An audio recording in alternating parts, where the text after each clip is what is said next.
that can contend for power on the basis of anti-war issues only. You've also got to have economic issues. Now, let me just pull back from the Eastern... All right, stay there, but I want to go around the world.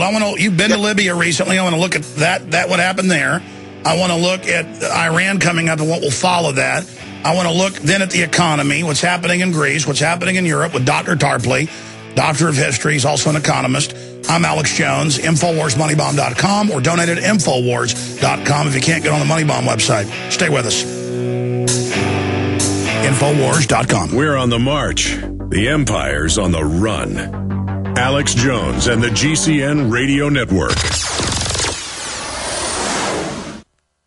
A very wealthy U.S. citizen is predicting that in 2011, we will witness the most important day in America in more than 50 years. He says it will change everything about our lives. The way you shop, travel, invest, educate your children, and even how you take care of your health and your own family. Now, this man has made some outrageous predictions over the years. The crazy part is, he's usually right. You see, he predicted the collapse of GM, Fannie Mae, Freddie Mac, and America's biggest mall owner, General Growth Properties. In fact, Barron's called his work a dire prophecy. Recently, he created a video, which you can watch online for free, detailing his biggest and most important prediction yet. And it's a real eye-opener. I can't stress this enough. You should at least watch this free video online today. He explains everything you need to know, including simple steps you can take to protect yourself. You can find the video at www.endofamerica3.com. That's endofamerica3.com. Watch the free video at www.endofamerica3.com. That's endofamerica3.com.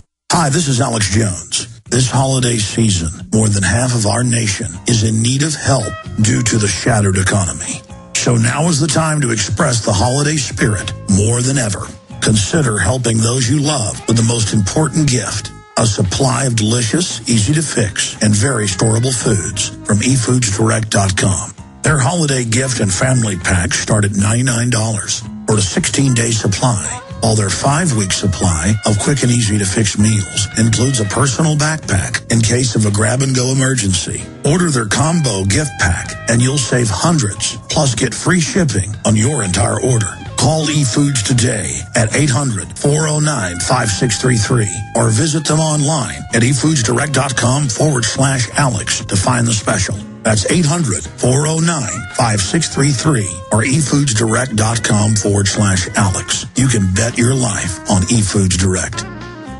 You may be arrested and/or subject to other police action. Tyranny is here. The grim future foretold in 1984 has become reality. It really says that the state is God. The United States is now recognized globally as one of the most oppressive police states on earth. This film conclusively proves the existence of a secret network of FEMA camps, now being expanded nationwide.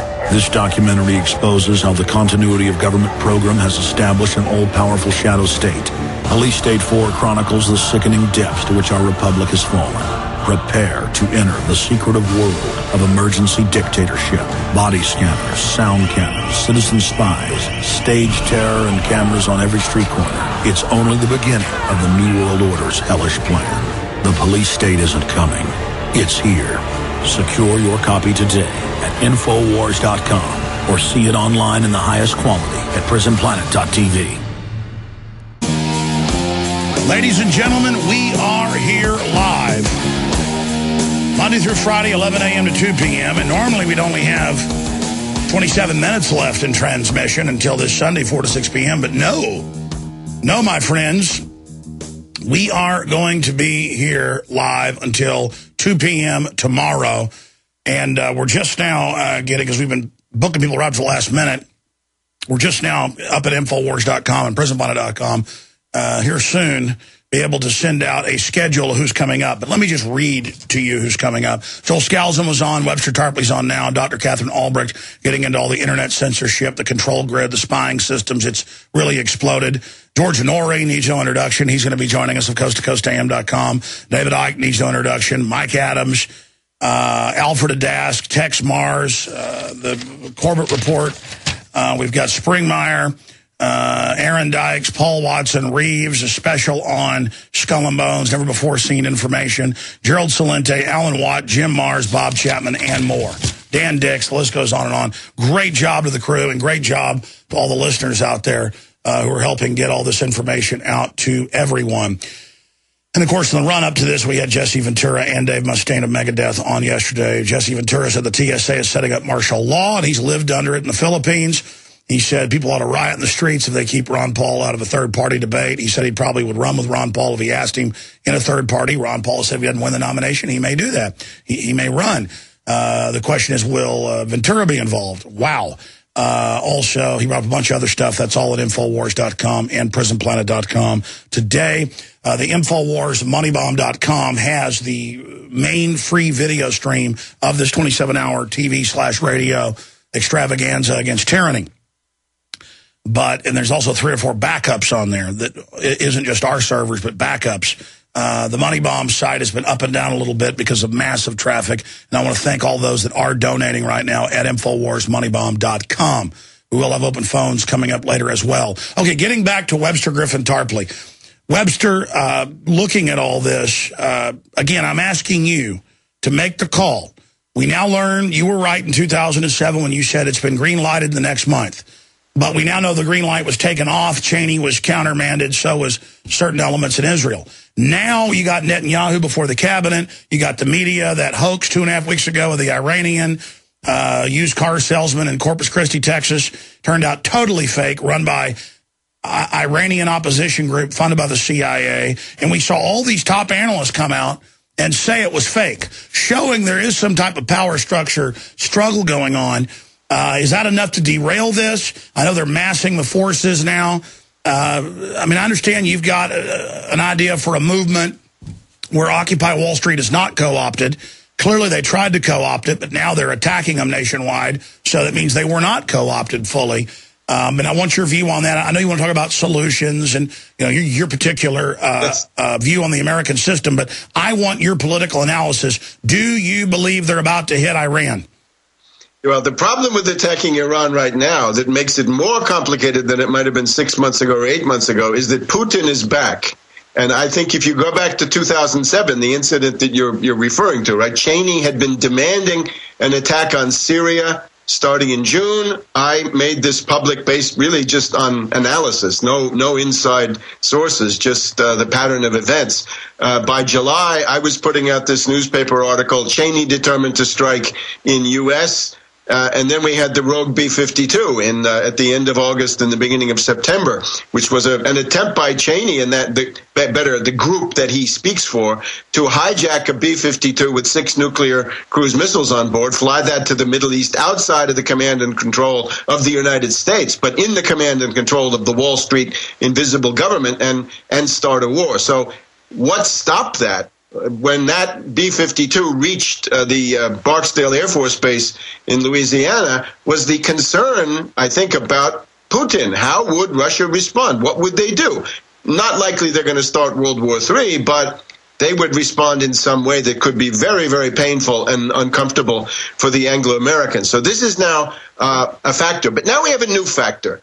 Let's look at the port of Oakland. I believe it's the 5th largest port in the United States. That was shut down yesterday by people who were fighting Wall Street. Now, whatever the particular program is or was not, I recommend a program. The general idea is we don't like the banks, we don't like Wall Street, and this is already a big step forward because, indeed, finance capital is everybody's public enemy number one. Wall Street is the enemy.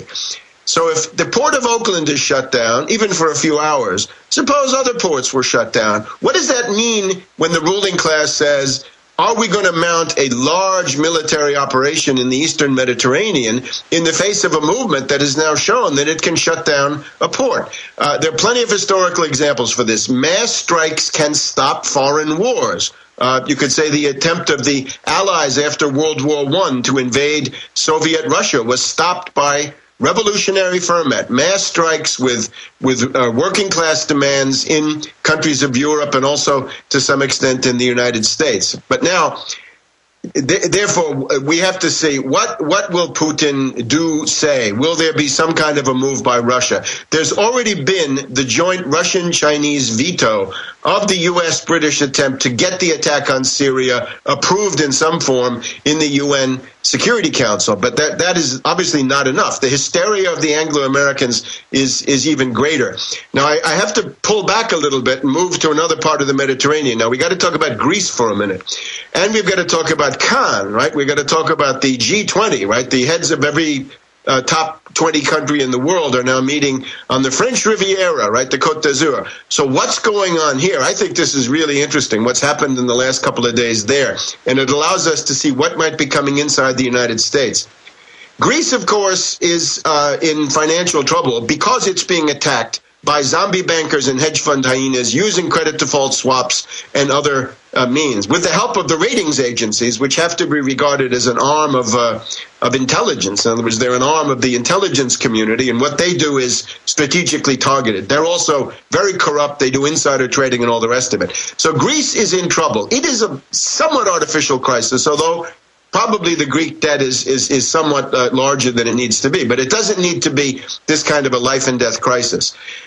Papandreou is the socialist prime minister of Greece, and he's been running this crisis the whole time. He's an agent of the International Monetary Fund. He represents the London and New York and other banks. It is impossible to run class defense when you've got an IMF agent sitting at the top of the so-called progressive coalition. That's what the Greeks actually have. So the Greek labor movement has been wonderful.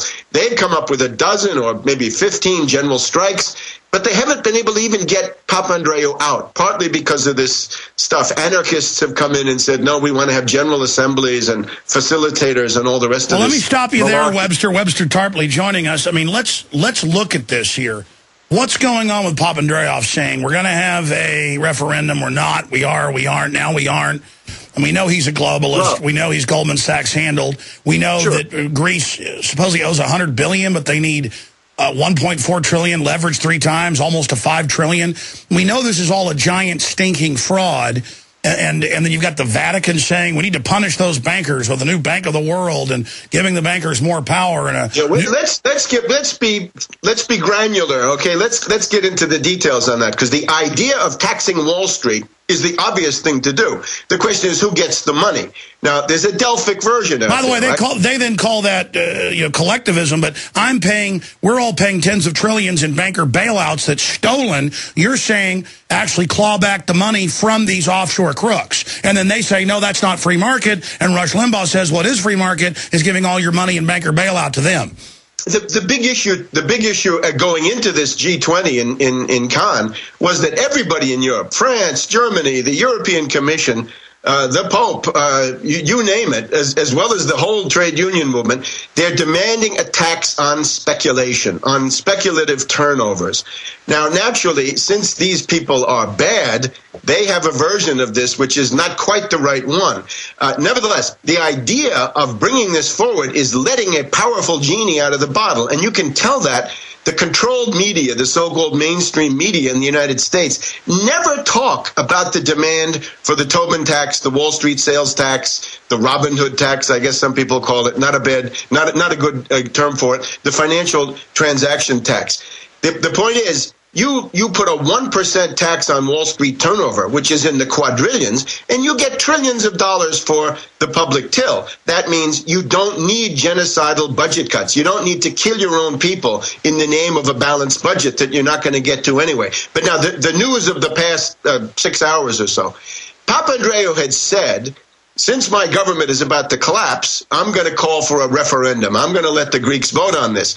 And this was a blackmail referendum because it basically says either you embrace genocidal austerity and years of suffering and grinding poverty and want and misery for the sake of the zombie bankers in Germany and France and Britain and Wall Street, or you're going to be cast into the outer darkness, right? You're going to be kicked out of the euro. You're going to be kicked out of the European Union. And with your drachma will go to zero, and your living standard will also go to zero, because that's what happens.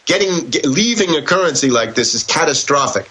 Now, it's clear now, this was a maneuver by Papandreou, the IMF agent. Today, he makes a speech in the Greek parliament saying, I don't need to have a referendum as long as I can get the Greek right-wing opposition to agree with me in a national